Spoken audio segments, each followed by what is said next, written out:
Deus tem planos para cumprir em nossas vidas. Essa é a mensagem de toda a Bíblia e é isso mesmo que estamos estudando aqui no Encontro com a Palavra, escrito pelo pastor Dick Woodward e narrado pelo pastor Edson Bruno. Fique atento a mais um programa que o Ministério Cooperativo Internacional leva a você. Com você agora, pastor Edson Bruno.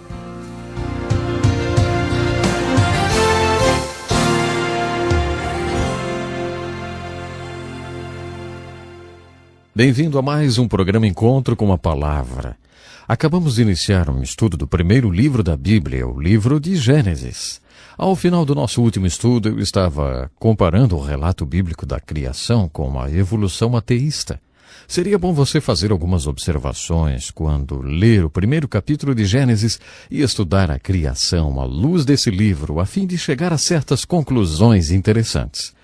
Observe primeiramente o seguinte: o relato da criação de Gênesis registra tudo que existe hoje.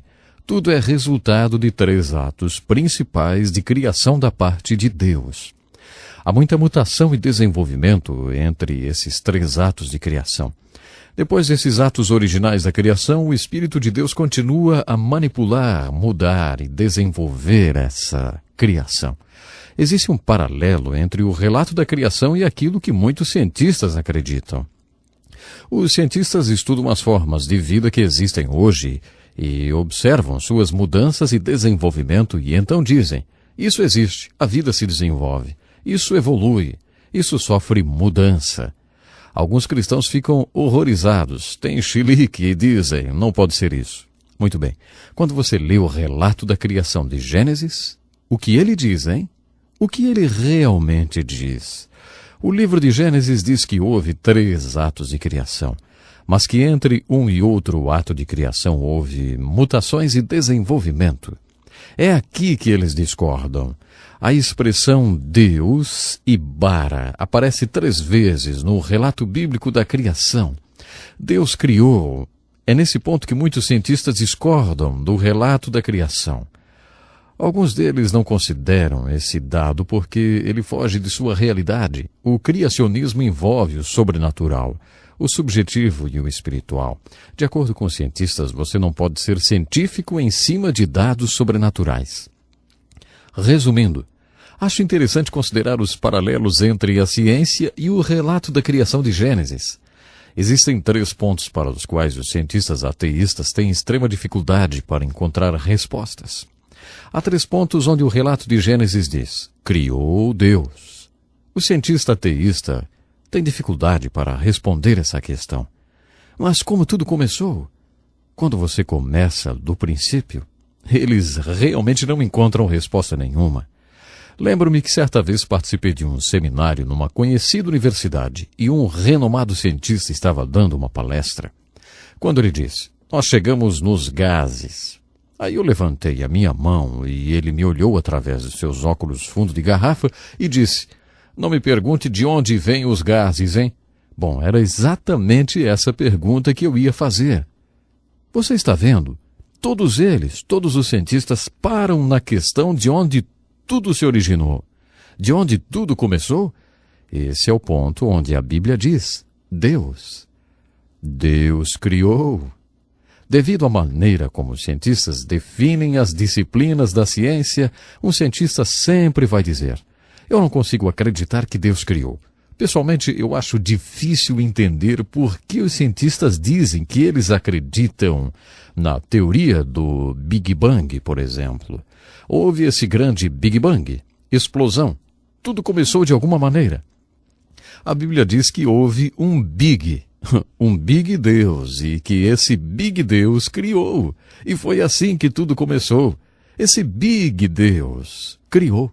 É mais fácil crer no Big Deus do que crer no tal de Big Bang. Os cientistas não conseguem encontrar uma resposta para a pergunta: mas como tudo começou? Eles não conseguem responder.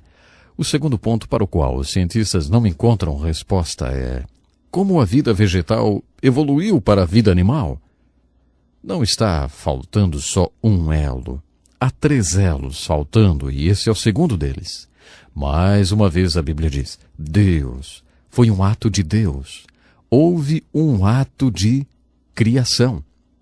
Depois, o elo que está faltando é como a vida animal se tornou vida humana. Mais uma vez, o relato de Gênesis diz: Deus.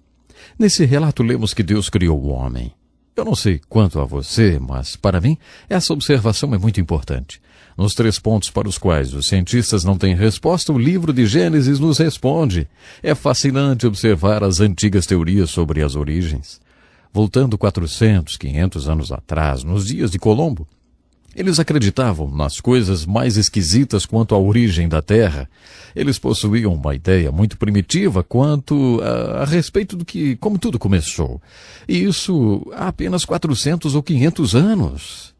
A Bíblia foi escrita 3.300 anos antes de Darwin. Não é incrível que 3.300 anos antes de Darwin, o autor de Gênesis tenha dito: a vida muda e desenvolve?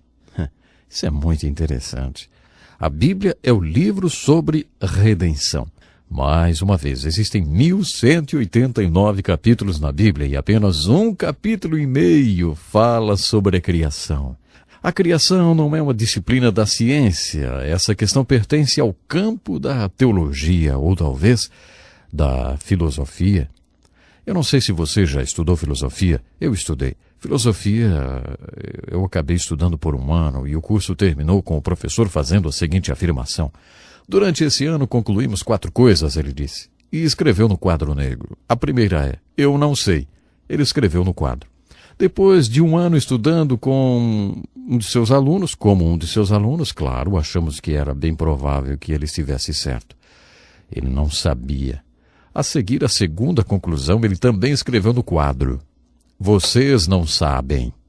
Claro, se ele, com todo o seu estudo, não sabia, quem éramos nós, seus alunos, para dizer que sabíamos?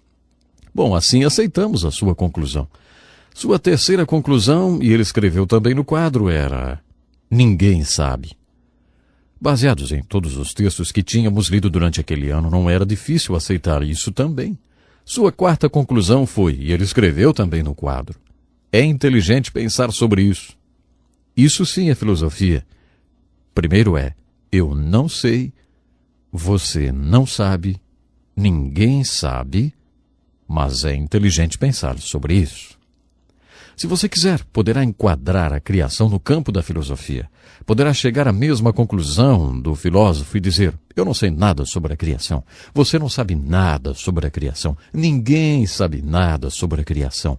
Mas é inteligente pensar sobre isso. O livro de Gênesis começa nos dizendo que a questão da criação pertence a Deus. Deus criou. Apenas Deus estava lá. Só Deus sabe. Portanto, a única pessoa que pode chegar perto de alguma conclusão sobre as origens é o profeta que tem a revelação de Deus. É exatamente o caso de Moisés. Moisés foi um profeta. Ele subiu o Monte Sinai 3 vezes e ficou lá 40 dias e 40 noites sem comer e disse: Deus, eu quero uma palavra sua mais do que eu quero comer. E Deus deu a ele uma revelação. Deus deu a ele uma palavra, os 5 primeiros livros da Bíblia, Gênesis, Êxodo, Levítico, Números e Deuteronômio. São essas a revelação que Moisés recebeu. Essa revelação começa com uma simples afirmação sobre a criação. Essa afirmação é uma revelação de Deus. Mesmo sem pretender esgotar a matéria da criação, creio que ela diz a verdade sobre as origens e que será confirmada como verdadeira. Quando a questão é criação, temos 2 posições completamente opostas. Francamente, eu não quero ser forçado a optar por nenhuma das 2. Por outro lado, temos os crentes conservadores que dizem que se você crê na Bíblia, então tem que acreditar que a Terra possui apenas 6.000 anos de existência e que o homem também só existe há 6.000 anos. Você não tem que acreditar que a Terra e o homem existem há 6.000 anos para crer na Bíblia, porque a Bíblia não fornece nenhuma data. Se Deus pôde criar Adão como adulto, ele pôde criar um universo adulto, é lógico. Um repórter de um programa de televisão certa vez perguntou ao Billy Graham: Dr. Billy Graham, como o senhor pode dizer diante de todas essas pessoas que a Bíblia diz, sendo o senhor formado em antropologia? Ele respondeu: olha, para mim não há problema algum. Existe um problema para você? Então, o repórter respondeu: Um antropólogo deveria saber que a Terra tem bilhões de anos e a Bíblia afirma que ela possui apenas 6.000 anos. Como o senhor pode achar possível acreditar na Bíblia? Então Billy Graham disse: me desculpe, mas a Bíblia não diz em lugar nenhum que o homem ou a Terra tenham 6.000 anos. Aí então o repórter falou: Dr. Graham, que idade o senhor acha que a Terra tem? Ele respondeu: acho que a Terra é muito, muito velha. Essa foi uma ótima resposta. Acho incrível que tantas pessoas ainda não tenham lido Gênesis. Muitos cientistas que possuem grande conhecimento científico jamais leram o relato de Gênesis, nem sequer o leram objetivamente com seriedade. Há muitas pessoas que creem nas Escrituras, mas têm medo da questão da evolução. Elas nem procuram saber o que a Bíblia diz a respeito. Eu não sou cientista e não sei nada sobre evolução. Essa não é a minha área, não é o meu chamado.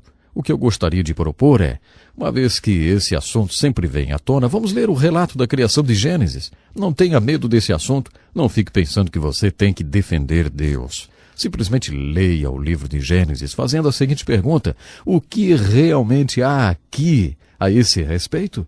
Tenha essa expectativa de que está escrito ali, do que o que está ali realmente é verdadeiro e que será confirmado por cientistas verdadeiros. Também precisamos fazer a seguinte pergunta: por que Deus falou tão pouco a respeito da criação? Bom, não é porque ele achasse que nos devia alguma explicação. Deus sabia que um dia chegaríamos à conclusão de que nós próprios precisamos de um ato de criação dentro dos nossos corações. Deus sabia que isso aconteceria conosco, assim como aconteceu com Davi. Depois que Davi cometeu um sério pecado, ele fez essa importante oração: Deus, mostra-me a verdade a respeito do meu homem interior.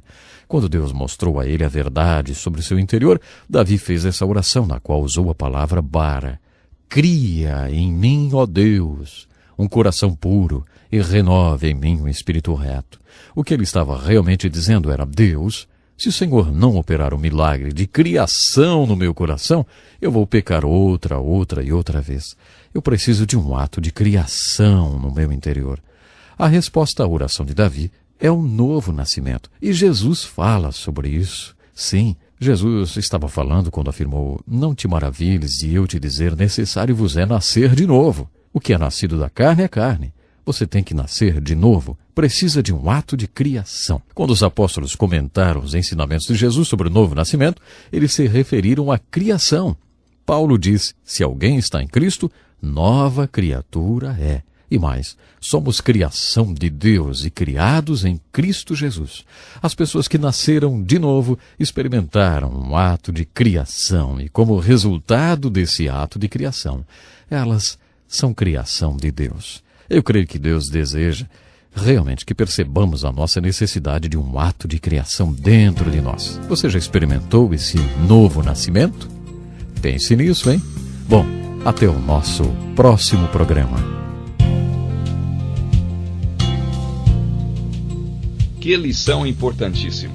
Obrigado, pastor Edson Bruno. Prezado ouvinte, coloque em prática o que você ouviu aqui. Sem dúvida, sua vida será grandemente abençoada. Este é um estudo escrito pelo Dr. Dick Woodward, na voz do pastor Edson Bruno. Escreva-nos e solicite o material. Nosso endereço é Encontro com a Palavra, Caixa Postal 2011, CEP 89201-970, Joinville, Santa Catarina. Até o nosso próximo encontro com a Palavra.